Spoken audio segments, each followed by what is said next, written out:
Hello and welcome back to the Menagerie.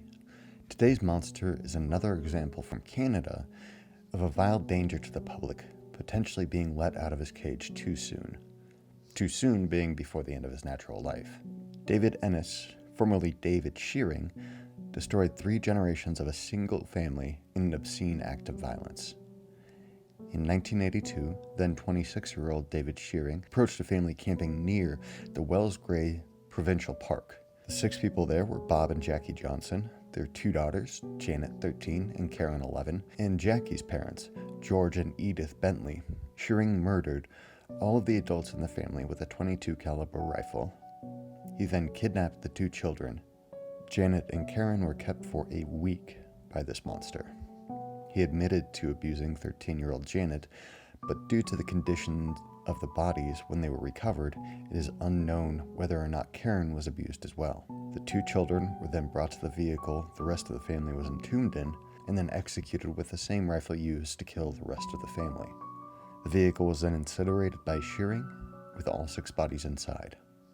Over a year later, evidence finally pointed to David Shearing, and in November of 1983, he was arrested for the 6 murders.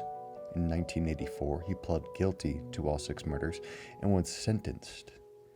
The sentence was, quote, a life sentence, but he would be eligible for parole after 25 years.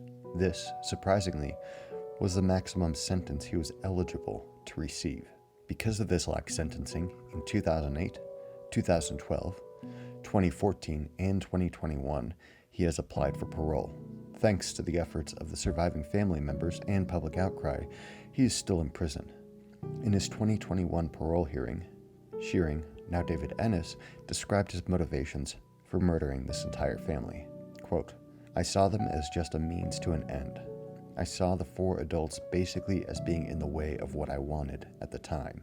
It was just Janet, as far as I was thinking, and Karen just happened to be there.